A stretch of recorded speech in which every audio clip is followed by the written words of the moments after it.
Channel Einstein's Mechanics. In this video, we are going to talk about how to solve first order differential equation using the method of separation of variables.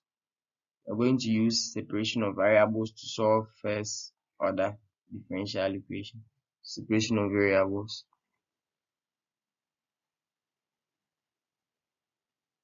Now, a first order differential equation is separable if it can be written as dy over dx equals f of x multiplying g of y, where g of y is not equal to 0 and f and g are functions of a single variable. We will explain, you understand better. In other words, a first order differential equation is separable if all the x parts can be separated, or if all the x parts can be made to stand alone and all the y parts too can be made to stand alone. I'm using x and y because here x and y is what I am using. You might find t and u or whatever that they will use to represent the variables. But in every case, what you have to put at the back of your mind is if the variables can be separated alone, like if they can stand alone, then it means that they are separable. Without wasting much time, let's start with some examples. So we have this differential equation xy dy over x equals 1. So we have to separate this differential equation, or we have to find whether this differential equation is separable. And if it is separable, we should then solve. So solution. Now what we are going to do is we are going to manage, or we are going to find a way to separate all the x variables and all the y variables. So if it is possible to do that, then this is separable. If it is not, then it is not separable. So I have my differential equation xy dy over dx equals 1. So let me do some cross multiplication. So xy dy is going to be equal to what? Dx, right? Because I multiply this here. Okay, I have x, y, and y here. So can't I divide both sides by x and x? So if I divide both sides by x, this will cancel this. I'm going to have y dy equals dx over what? X, right? So it's obvious that here all the y variables are grouped at one side and all the x variables are grouped at the other side. So that differential equation here is separable. So we are done separating the differential equation. And the question is solve. So if we are done separating, then we solve the differential equation. Now, in differential equation, you have to be good at your integration, because most of the things that we will be doing here requires some knowledge of integration. So you have to be very conversant with your integration. You should be familiar with some petty integration tricks. Alright. So when we are done separating, then you integrate both sides. So I'm done separating. So I will integrate both sides. I will integrate here and I will integrate here too. Alright. So what is the integral of y? We're going to get y squared on what? 2. Because integration, you will add 1 to the power and divide it like this. Equals, when we integrate 1 over x dx, we are going to get natural log of what? X. We're going to get natural log of x, the absolute sign like this, plus a constant c. So that is all. This is the solution to the differential equation. You can go ahead and make y the subject, and that is the same. So maybe someone write it as y squared equals 2 multiplying natural log of x plus c. Then take the square root. To get y equals maybe 2, then multiply natural log of x plus c, or this under the square root. Whatever that you do, or however that you leave your answer, it depends on what is required. Alright, now what you have to pay attention to is that after separating, you have to integrate both sides. You have to integrate both sides. And like I said earlier on, you should be familiar with some common integration tricks. Yes, it's very, very necessary here. Alright. So this is the first example. After separating, we solved the differential equation. Let's move on to the other example.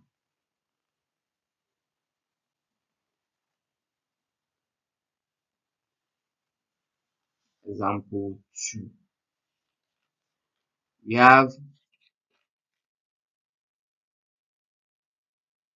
tan y dx minus cot, that's cotangent, x ui equals 0. So we have to separate this differential equation and solve. So you have to start separating the differential equation. Alright, so we have tan y dx. Then I'll send this to the right hand side of the equation. So I'm going to get equals cot x ui, right? Okay. Now I want to group all the y variables at one side and all the x variables at the other side. So let me divide here by tan y, because I have y here. I want to bring this y here. So tan y. So this will cancel this. We're going to get the x is equal to cot x dy over tan y. Alright. Then I also have the x here. So let's find a way of bringing the cot x here. So simple mathematics, you can just multiply both sides by the inverse of cot x. Here by cot x, here by cot x, such that this will take care of this. You're going to get the x over cot x is equal to dy over tan y. Right. What is 1 over cot x? Cot x or cotangent x is cos x over sine x. So the inverse of that is going to give us sine x over cos x, right? So you're going to get sine x dx over cos x here is equal to, now tan y is sine y over cos y. This is 1 over tan y. So it's going to be cos y over what? Sine y. So you're going to get cos y dy over sine y. So this is not a differential equation. This is trig. So you have to be also okay with the trig that you know. If not, you're going to find yourself wanting at a certain point. Because all these little basics are needed over here. Alright, so now we've separated the x from the y, converted the tan y and the cot y to sine and cos. Now we are done separating. So the next thing is to integrate. So integrating both sides, we integrate both sides like this. Alright. So in calculus, when we were doing integration, we had some property that when you differentiate the denominator, and you get the numerator, then that means the integral of that function is going to be the natural log of the denominator. Yeah, when I differentiate cos, I'll get negative sign, right? Not positive sign. So I'll just bring my negative natural log of what? Cos x. Because when I differentiate cos, I'll get negative sign. So negative ln the numerator, the denominator, plus c equals, when I differentiate sine y, I'll get what? Cos y. So I can say here it's going to be natural log of what? Going to be natural log of sine y. We are going to get negative natural log of cos y cos x plus c equals natural log of sine y. Let me rewrite it well. We will have something like natural log of sine y is equal to negative natural log of cos x plus c. Right? Alright. Now, someone might leave his or her answer like this, but someone might also go ahead and simplify. Like I said earlier, it depends on what the, how do you call it, the question requires. So here, if I want to bring this here, I'll get natural log of sine y plus natural log of cos x equals c. And this is log. Properties of log. Log a plus log b can be written as log ab. So here, log sine y plus log cos y can be written as log sine y cos x equals what? C. And I can take antilog on both sides. So if I take the antilog, I'm going to get e raised to the power ln sine y cos x equals e raised to the power c. And this is going to give me just sine y cos x equals e raised to the power c. But e raised to the power c is still a constant, so I can manage the e raised to the power c, or I can just change it to just any constant like c or e or b. E to the power c is still a constant. Alright, so that's how we separate variables and solve. So that is that. So here we separated the variable. We managed to separate the variables here, and we apply some trig identities over here. Thereafter, we integrated both sides. And we had this. Then we did some simplification. We had this as our final answer. Let's take our last example.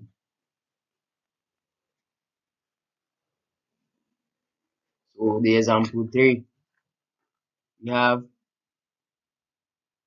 dy over dx plus 1 over y e to the power y squared plus 3x is equal to 0. We are asked to separate this and solve.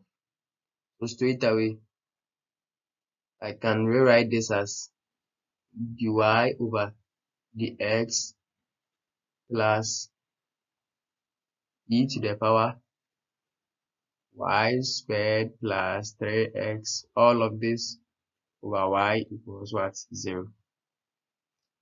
dy over dx plus, shouldn't forget, laws of indices. So e to the power y squared plus 3x can be written as e to the power y squared multiplying e to the power 3x all over y equals 0.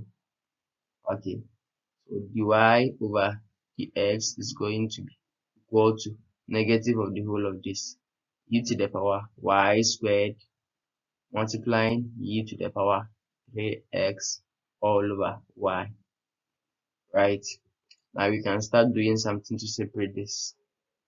Okay, let's do some cross multiplication here. So we are going to have dy equals negative e to the power y squared multiplying e to the power 3x all over y multiplying dx. So I have y here. Let's find a way of bringing all the y's here. So if I want to bring e to the power y squared over y over here, I'll just multiply here by the reciprocal of this. So I'm going to get y over e to the power y squared dy equals e to the power 3x dx. So I'm done separating. If you want to know how we did the simplification, it's simple. You can just multiply this by the inverse of this. If you multiply this by the inverse, it's obvious that this is going to go, this and this will leave, and here will be multiplied by the inverse. So this is just simple mathematics. Alright, now we have this y over e to the power y squared dy equals e to the power 3x. You can rewrite this nicely as y e to the power negative y squared dy equals e to the power 3x dx. This is so because we brought it up, so it will be negative, right? It's going to be negative. So this is what we have now. We have y e to the power negative y squared y equals e to the power 3x x. So we are done separating. We only have y variables here and we have x variables here. So what we are going to do now is to integrate. So we will integrate both sides. Now let me clear the screen for us to have a lot of space. We're going to have y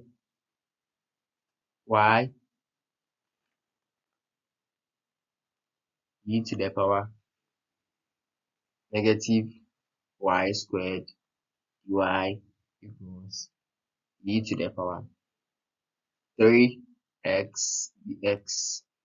Okay, so we are going to integrate both sides. All right, now this is quite simple. This integration is simple. The integral of e to the power 3x is very simple. This is quite complicated, so let's focus on integrating this. After then we come here. So let's focus on integrating y e to the power negative y squared. Now, how are you going to integrate this? How do you think we are going to do this? Right? Let's use the idea of u substitution. So let u equals y squared. If u equals y squared, then du will be equal to 2y dy, or du over dy is equal to 2y. And we cross multiply, I'm going to get this, right? Okay. Now, let's make dy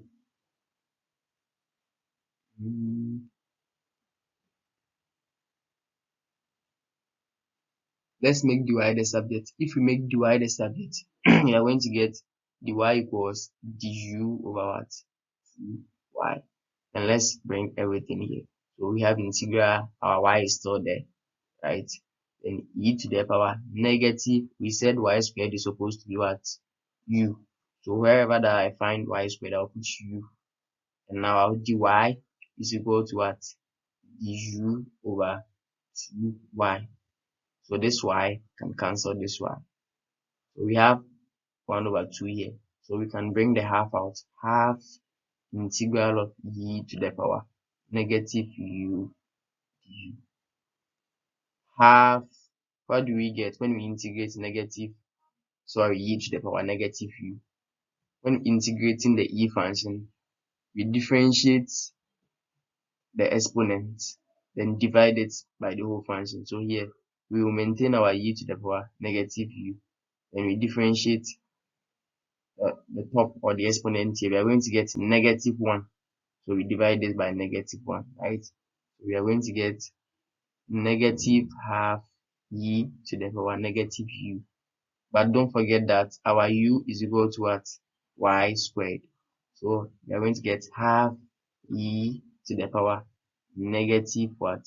Y squared.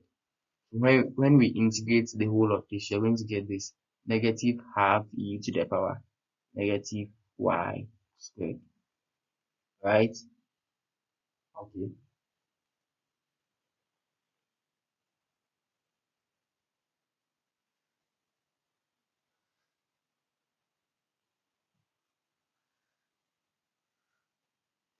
All right, I'm coming.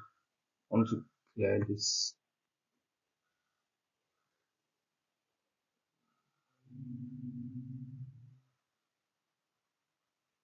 Right.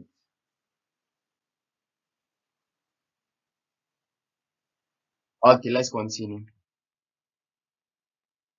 So integral of this is going to give us negative half e to the power negative y squared equals, what is the integral of e to the power 3x? We're going to get e to the power 3x all over what? 3 plus c.